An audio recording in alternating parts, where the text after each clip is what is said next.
പ്രജിത, ഈ പാക് സൈനിക വക്താവിന് അൽ ഖ്വയ്ദ എന്ന തീവ്രവാദി സംഘടനയുമായി ബന്ധമുണ്ട് എന്നതിൻ്റെ ശക്തമായ തെളിവുകൾ പുറത്തു വന്നുകൊണ്ടിരിക്കുക. എന്താ അതിനെക്കുറിച്ച് പറയാം?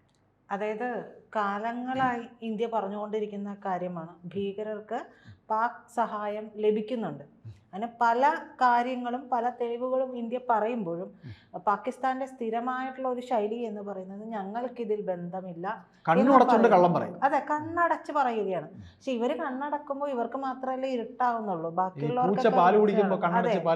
അപ്പോ ഇപ്പോ ഇത്തരത്തിലൊരു വിവരം അൽ ഖ്വയ്ദയുമായിട്ട് പാക് സൈനിക വക്താവിന് ബന്ധമുണ്ട് എന്നുള്ള ഒരു വിവരം മറ്റു രാജ്യങ്ങൾക്ക് മുൻപിൽ ഇന്ത്യ അവതരിപ്പിച്ചു എന്നുള്ളതാണ്, തെളിവ് സഹിതം അവതരിപ്പിച്ചു എന്നുള്ളതാണ് പുറത്തു വരുന്ന റിപ്പോർട്ട്. പാക് സൈന്യത്തിന്റെ വക്താവായിട്ടുള്ള അഹമ്മദ് ഷെരീഫ് ചൗധരിക്കാണ് അൽ ഖ്വയ്ദയുമായിട്ട് ബന്ധമുണ്ട് എന്നുള്ള വിവരം വരുന്നത്. ആ റിപ്പോർട്ടുകളാണ് വരുന്നത്.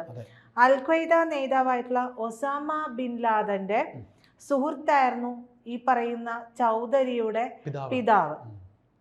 അങ്ങനെയാണ് ഈ ബന്ധം എന്ന് പറയുന്നത്. അപ്പോൾ പിതാവിനല്ലേ ബന്ധം, തനിക്കില്ലല്ലോ എന്ന് പറയാനും ഈ മറ്റാരെങ്കിലും ആണെങ്കിൽ നമുക്കത് വിശ്വസിക്കാം. പക്ഷേ പാകിസ്ഥാന്റെ നിലപാടുകൾ വെച്ച് നോക്കുമ്പോൾ അവിടെയുള്ള സൈനിക മേധാവിമാരായാലും അവിടുത്തെ ജനറൽമാരായാലും വെച്ച് നോക്കിക്കഴിഞ്ഞാൽ നമുക്ക് അത് പിതാവിന് മാത്രമാണ് എന്ന് പറഞ്ഞ് മാറ്റി നിർത്താനായിട്ട് കഴിയില്ല. അത് ചെറിയ ഒരു ബന്ധമല്ല, അതായത് മുളയപ്പോ തെറിച്ച ബന്ധമല്ല ഉണ്ടായിരുന്നത്. ഈ പറയുന്ന ചൗധരിയുടെ പിതാവ് സുൽത്താൻ ബഷറുദ്ദീൻ മഹ്മൂദ്, അയാൾക്ക് ഈ പറയുന്ന അൽ ഖ്വയ്ദയുമായിട്ട് ബന്ധമുണ്ടായിരുന്നു എന്നാണ് പറഞ്ഞു വരുന്നത്. നിലവിൽ പാക് സേനയിലെ ലഫ്റ്റനന്റ് ജനറലാണ് ഈ പറയുന്ന ചൗധരി. ആ ലഫ്റ്റനന്റ് ജനറൽ ഇയാള് ഇന്റർ സർവീസ് പബ്ലിക് റിലേഷൻസ് ISPRന്റെ ഡയറക്ടർ ജനറൽ കൂടിയാണ്. ഇന്ത്യയുമായിട്ടുള്ള ഏറ്റുമുട്ടൽ സമയത്ത് പാകിസ്ഥാന്റെ മുഖം കൂടിയായിരുന്നു ചൗധരി എന്ന് പറയുന്നത്.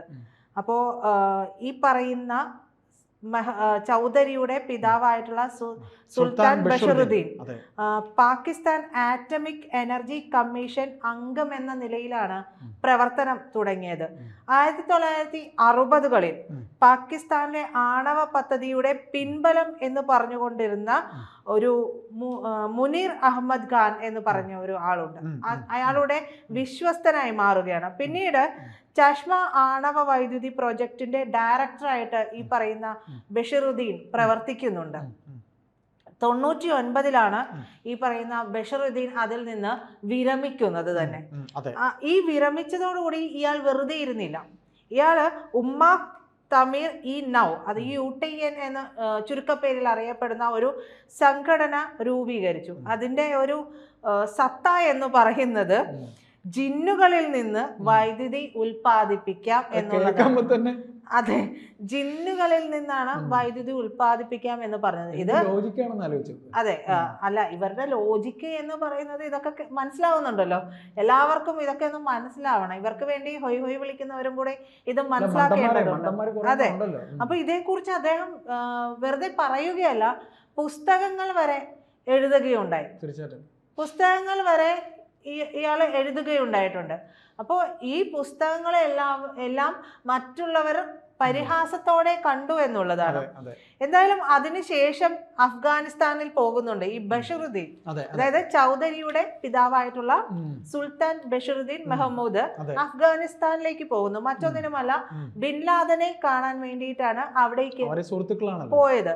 അങ്ങനെയാണ് സൗഹൃദം ഉണ്ടായത്. അപ്പോൾ ബിൻ ലാദനും ഐമൻ അൽ സവാഹിരിയുമായിട്ട് കൂടിക്കാഴ്ച നടത്തുന്നുണ്ട്. അമേരിക്കയുടെ ഭീകരാക്രമണത്തിന് ശേഷം ഈ പറയുന്ന സുൽത്താൻ ഭീതിയിലായി. ആദ്യം ഇയാളെ പാകിസ്ഥാൻ രഹസ്യാന്വേഷണ ഏജൻസി ആയിട്ടുള്ള ISI ചോദ്യം ചെയ്യുന്നുണ്ട്. ISI ചോദ്യം ചെയ്താൽ എവിടം വരെ പോകുമെന്നുള്ളത് ചിന്തിക്കാവുന്നതാണ്. അതെ, ഒന്നും ആകില്ല. അപ്പൊ പിന്നീട് US-ന്റെ ഏജൻസികളായിട്ടുള്ള CIA-യും FBI-യും ഒക്കെ ചോദ്യം ചെയ്യുന്നുണ്ട്. ഭക്ഷണം, അടിസ്ഥാന സൗകര്യ വികസനം, ആരോഗ്യം, വിദ്യാഭ്യാസം തുടങ്ങിയ കാര്യങ്ങളെക്കുറിച്ചാണ് ഈ പറയുന്ന ലാദനുമായിട്ട് ചർച്ച നടത്തിയത് എന്നുള്ള ഒരു പച്ചക്കള്ളം. ഇങ്ങനെ ഒരു സംഘടന, ഈ സംഘടനയുടെ പേര് കേൾക്കുമ്പോൾ അതെ ഈ സംഘടനയുടെ പേര് കേൾക്കുമ്പോൾ തന്നെ നമുക്ക് ഊഹിക്കാവുന്നതേ ഉള്ളൂ ഇത് എന്താണ് ലക്ഷ്യം വെക്കുന്നത് എന്നുള്ളതൊക്കെ. മാത്രമല്ല ജിന്നുകളിൽ നിന്ന് വൈദ്യുതി ഉൽപ്പാദിപ്പിക്കുക. അപ്പൊ ഇത്രയ്ക്കും മഠയത്തരമായിട്ടുള്ള ചില ചിന്തകളൊക്കെ ഈ പോങ്ങന്മാർക്ക് മാത്രമാണ് വരുള്ളൂ. അല്ല, അതിനകത്ത് നമ്മൾ മനസ്സിലാക്കുന്നത് ഇത്തരത്തിൽ ഈ ജിന്നുകളിൽ നിന്ന് വൈദ്യുതി ഉൽപ്പാദിപ്പിക്കുന്നു എന്ന് പറയുന്ന പോലെ ഇവരെ പറ്റിക്കുന്ന കുറേ സാധനങ്ങൾ ഇവർ തന്നെയാണ് സൃഷ്ടിച്ച് കണ്ണടച്ച് ഈ ആൾക്കാരുടെ തലയിലേക്ക് ഒന്നും നല്ലത് ഓതി കൊടുക്കുന്നില്ല എന്നാണ് എൻ്റെ അർത്ഥം. കാര്യം വെളിവും വെളിച്ചവും കൊടുത്താലേ നല്ലത് ചിന്തിക്കുകയുള്ളൂ. അല്ല, ഇത് വരില്ല. മതഭ്രാന്തൊക്കെ തലക്ക് പിടിച്ച പിന്നെ ആകെ ഉള്ളത് ഈ ഭ്രാന്ത, മതത്തിന്റെ ഭ്രാന്ത്. ഈ മതം മാത്രം കഴിക്കാൻ പറ്റുമോ?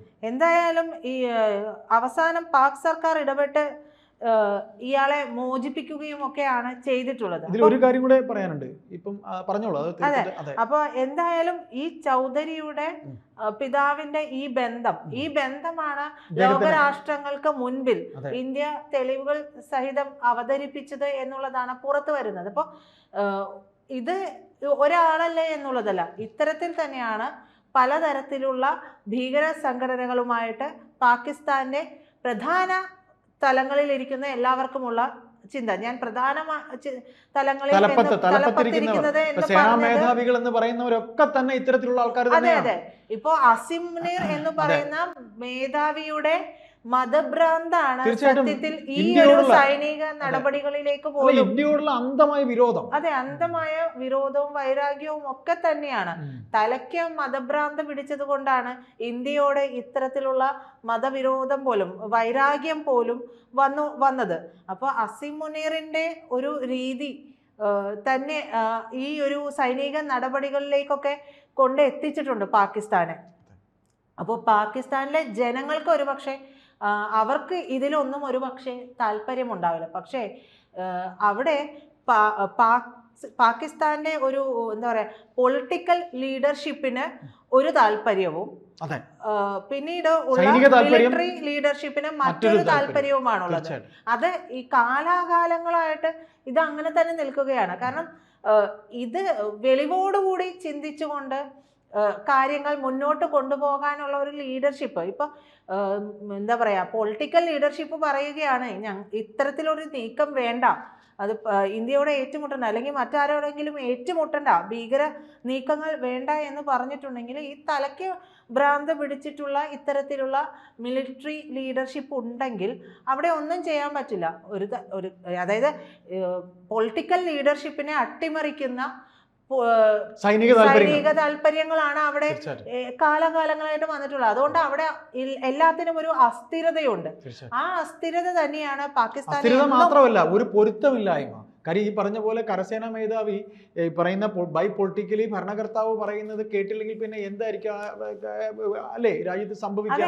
അതായത് ഇത്തരത്തിലുള്ള ആളുകളായതുകൊണ്ട് ഈ പൊളിറ്റിക്കൽ മേധാവി പറയുന്നതിനെ അട്ടിമറിച്ചുകൊണ്ട് സൈനിക മേധാവി പറയുന്നിടത്തായിരിക്കും ആളുകൾ സൈനികർ എല്ലാവരും നിൽക്കുക. അപ്പോൾ പക്ഷേ സൈനികരിൽ പോലും ഭീകരർ ഉണ്ട് എന്നുള്ളതാണ്. അത്തരത്തിലുള്ളവർ എല്ലാവരും തന്നെ ഈ മതഭ്രാന്ത് തലക്ക് പിടിച്ചവർ പറയുന്നത് മാത്രമാണ് കേൾക്കുക. അതുകൊണ്ട് ഈ പൊളിറ്റിക്കൽ ലീഡർഷിപ്പിനെ അവിടെ അട്ടിമറിക്കാനായിട്ട് എളുപ്പമാണ്. അതുകൊണ്ടാണ് ഇത്തരത്തിലുള്ള കാര്യങ്ങളെല്ലാം പാകിസ്ഥാനിൽ കാലാകാലങ്ങളായിട്ട് നടക്കുന്നത്. ഇനി മറ്റൊരു കാര്യം കൂടി ഇതിൽ പറയാനുണ്ട്. 2 ലഷ്കർ അണികൾ ബംഗാളിൽ പിടിയിലായിട്ടുണ്ട്.